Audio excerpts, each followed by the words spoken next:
vlogs and hello mga guys. Hello naman kayo dyan. Kumusta kayo dyan? So malamig po kaya ganito po nangyayari sa aking mundo. So yun guys, meron tayong gagawin ngayon. Magagawa po ako ng tabula salata. So isi-share ko sa inyo paano kong ginawa. Ano ba yan? Nasa mundo ng whitey, walang ano-ano. So ayan guys, manood kayo kung paano ko gagawin. So before anything else, subscribe nyo muna ako, like, and share naman my channel and all videos. So, let's go guys! So, yun guys, ang mga ingredients na gagawa ko ng tabula salad. So, parsley siya. Ito yung parsley. Tapos, onion, tomato, cucumber, and the lettuce. So, ito lang siya ang sangkap na palagi kong ginagamit. Merong mga ginagamit na iba, yung mga sa restaurant, meron pa silang extra nilalagay. So, ako, simple lang. Masarap pa din. O, diba, bongga? So, let's start. To himay-himay, guys. Let's go!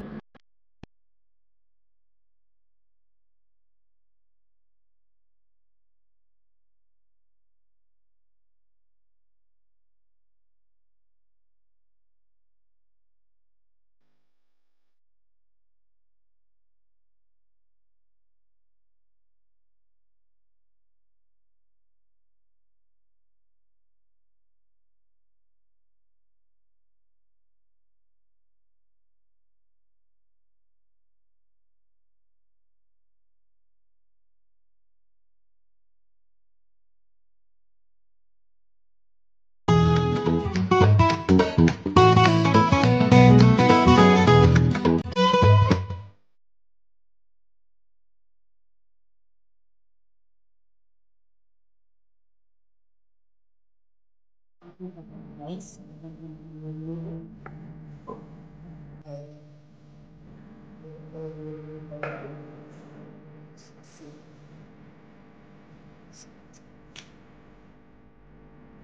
Saga, nakakasagal din. Wala ang iwa. Suyo.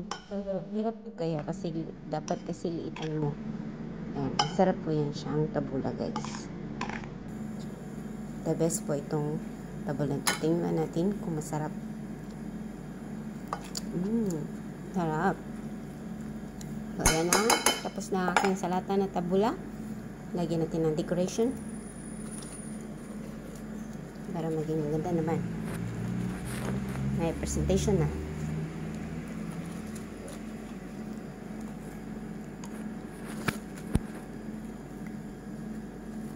Yan.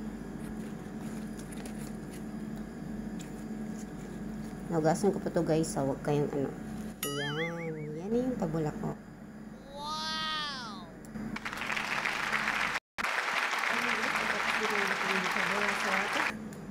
Napaka-simple lang gawin, tingnan, pero mahirap po siyang gawin dahil lalo na sa paghiwa-hiwa ng maliliit-liit.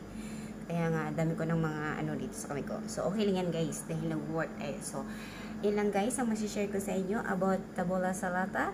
Tabula salad po, salata po yung tawag sa Arabic. So, ewan ko kung ano yun. Basta tabula po siya. Noon na yung tabula ngayon. So, thank you for watching guys. Sana naintindihan nyo at meron kayong nalalaman sa aking konting kaalaman dito at nasi-share ko sa inyo. So, thank you for watching guys and don't forget to subscribe my channel, like and share.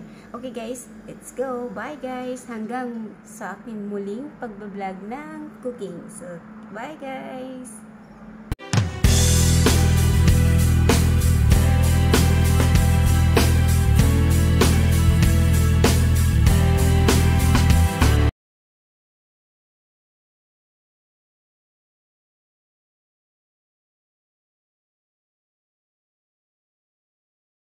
Thank you.